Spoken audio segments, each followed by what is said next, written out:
The two philosophers I will be talking about today are Aristotle and Epictetus. Aristotle and Epictetus both have similar viewpoints when it comes to life. They both touch on the main topics of happiness.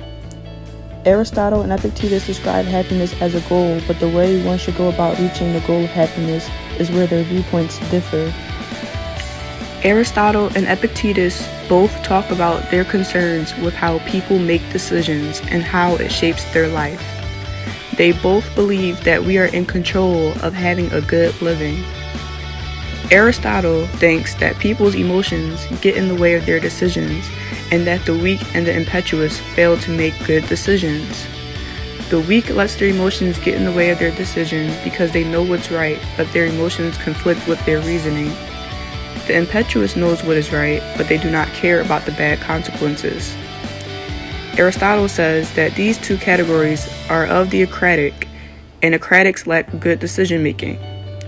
He says that until one has total knowledge and reasoning, they will never see good outcomes from their actions. This is worth knowing because as humans, we tend to get emotional or irrational, and we let our feelings dictate how we go about certain situations that are not good for us.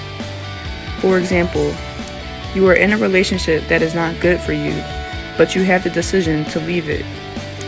Instead of having the total knowledge of seeing why leaving is the best decision, you stay in that relationship because your feelings towards your significant other won't allow you to be strong enough to do so, even though you know they are no good for your happiness. Aristotle also says that happiness comes from external goods and being virtuous, meaning the intermediate of two extremes.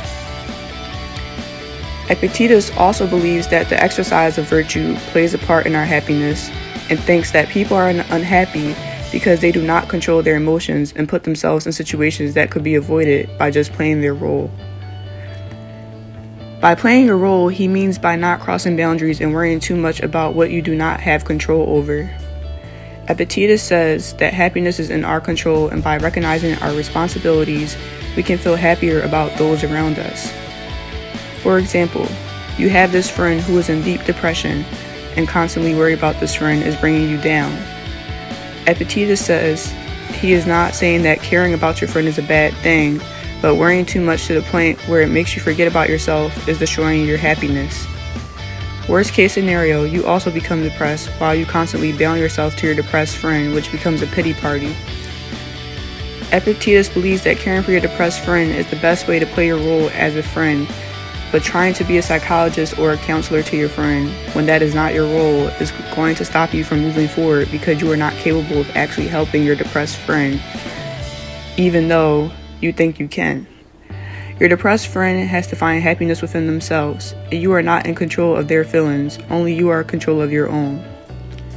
Using my own personal experience in relation to Epictetus' belief, I had a friend who was doing very poorly in school.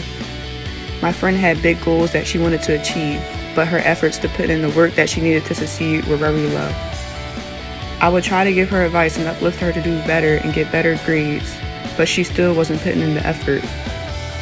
I began to worry too much about her education while worrying about mine, and it became very draining for me because I put a lot of focus on her when I had my own problems to deal with myself. According to Epictetus, this gets in the way of my own happiness because I'm worrying too much about my friend's education when my friend is in control of her own efforts. The two philosophers both believe that virtue is a key component to happiness, but their ideas still differ from one another. Epictetus believes a happy life is one where you worry about yourself and not bound yourself too much to others. He believes that external goods do not play a part in happiness, but Aristotle believes that a lot of social interaction could lead to a happy life, and having access to it is beneficial. These two ideas differ from each other because Epictetus is not disregarding social interaction, but he thinks that bounding yourself too much to it and depending on other people's lives brings unhappiness. Aristotle believes that having access to social interactions and other needs leads to a good life. He believes that being virtuous as an internal component and having external goods of any kind as an external component come together to bring happiness. He does not believe the two components have the same weight, but without external goods, he does not believe happiness could be achieved. Although Aristotle and Epictetus have their own idea of how happiness can be achieved, They both believe that we are in control of it. Knowing that we are in control of our own happiness is what makes it easier for us to achieve a good life. And until one is able to make good decisions for themselves to protect them from bad situations that bring unhappiness, they will be able to achieve happiness. But sometimes making bad decisions is a good thing because it teaches us a lesson to go about things in life differently for a better outcome.